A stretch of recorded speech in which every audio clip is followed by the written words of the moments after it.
Hi everyone, it's Philippa here.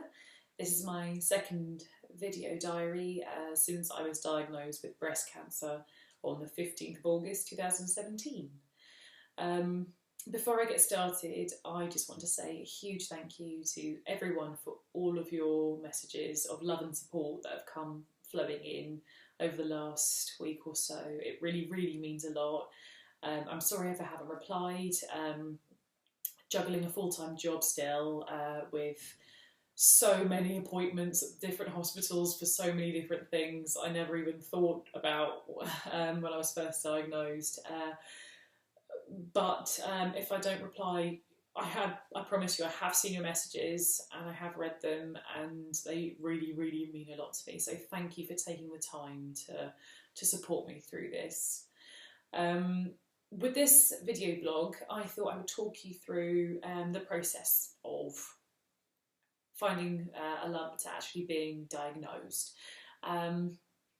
So back in March this year, I believe, I can't even really remember, I had found a small lump in my right breast. This was purely by accident. I wasn't inspecting or anything, and I just literally forgot about it.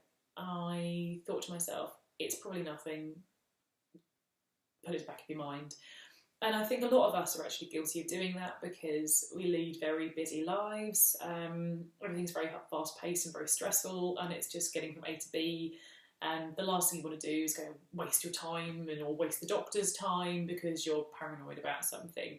So that was going on in my head, which now looking back, it's a silly attitude to have, but I know I'm not alone in that. It wasn't until the end of June, maybe July this year, that I actually then found the lump again by mistake and did a little bit more of an inspection this time, and I found a small lump, and I realised that was actually attached to a much bigger solid lump.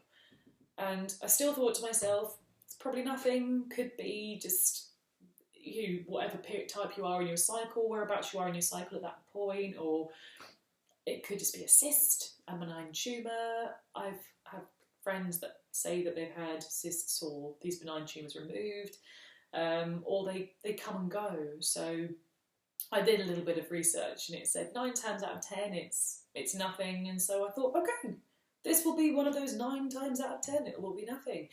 And so I put it aside again for another few weeks. Eventually I did get convinced to go to an emergency clinic, which was on a Sunday morning, where you could go and see a nurse on the NHS. And I was in the room for about 1 minute. She took a look at me and she just said, okay, why haven't you been to the doctor sooner? Why are you ignoring this? And I sort of explained that, oh, well, I'm on my probation period. I don't want to be taking time off work. I don't want to come across as a flake. And she just looked at me and spoke to me as your mum would do and said, your job can wait. I don't know why you've ignored this. Get yourself to the doctor to get checked. And if it's something that's not innocent, then good luck with it.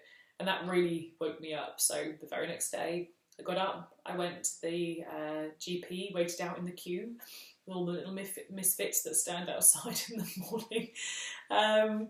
Went in, did some more queuing, and got myself an early morning appointment.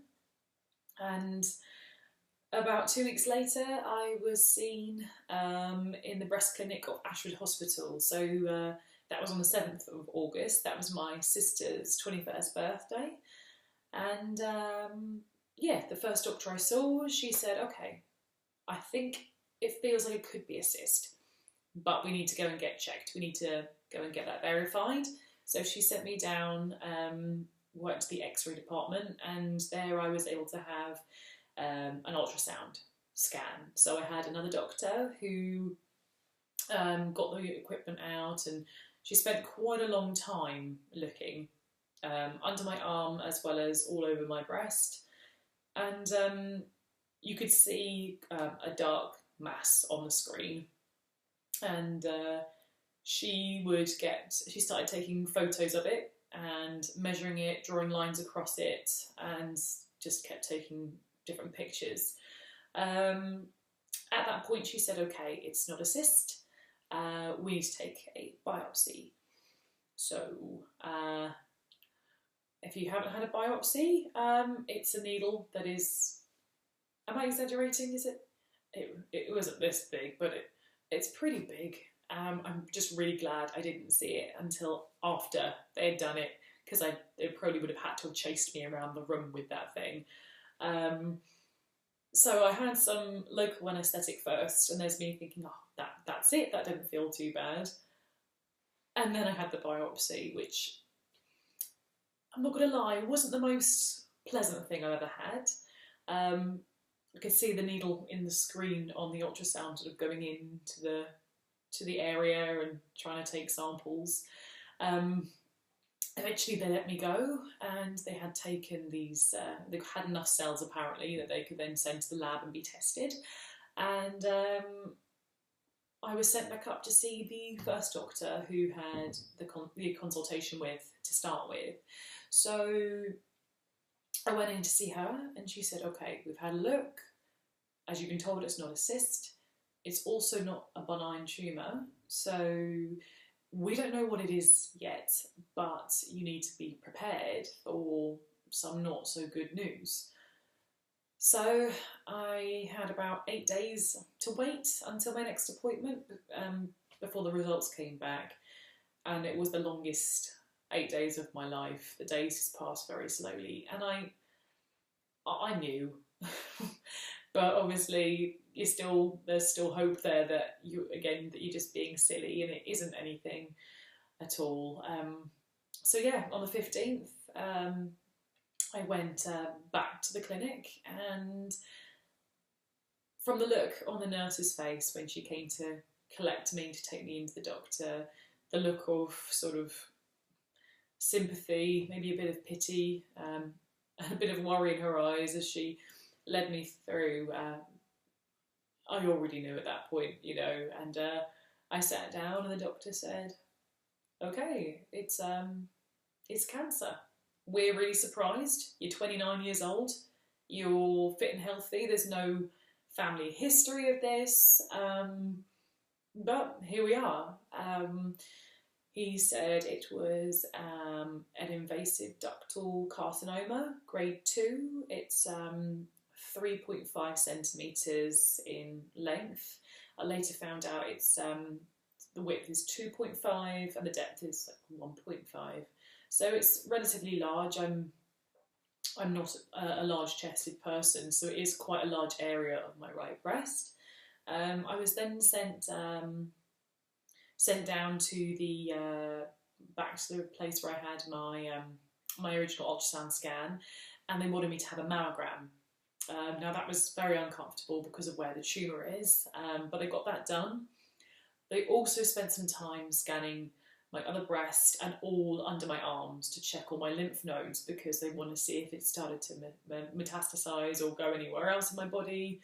And as far as I could see, it is just at the moment contained in this one area, which is obviously really good news. You've got to glean what good you can from these situations, I suppose. And the doctor had given me 2 options when I was in his consultation. The first was a full, 6 cycles, I suppose, a full course of chemotherapy, which they would assess whether or not the tumour was shrinking. If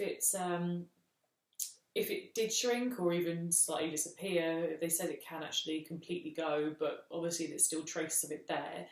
They would then perform a lumpectomy, remove the area of the tumour and the footprint around it, and that was option 1. Option 2 was to have a mastectomy first, and then at that point they would offer me chemotherapy as a way of making sure they mopped up any other cancer cells that could have spread anywhere else in my body.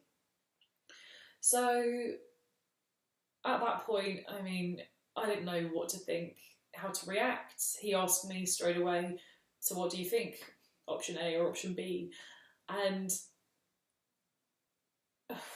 well, my first thoughts originally were, well, option B, to have a mastectomy, if I'm honest, because chemotherapy scares me more than the word cancer in some ways. So yeah, I was told to go away and think about it. But I think I'd already made up my mind that I wanted to go to the surgery option first. That's not to say that that is the right option to go for. It really is, obviously, it's just a personal opinion. It's how you deal with this is the way that it's got to feel right for you. And I know someone actually who's going through this at the same time, and they opted for the chemo option first. But so the next day I went in, I had a CT scan lined up, and so beforehand I was able to meet with one of the Macmillan nurses who would talk me through various forms of reconstruction. One of the options was how they can actually harvest fat from parts of your body and basically create a new breast for you. What she said about that was, if it works amazingly. If it fails horrendously. And also I'd have to wait, so I had a mastectomy and then wait a while, I suppose, while the reconstruction can be done. Option 2 was an implant, and also where they can take a muscle from your back, I think to make it look a little bit more natural, and they can put it over.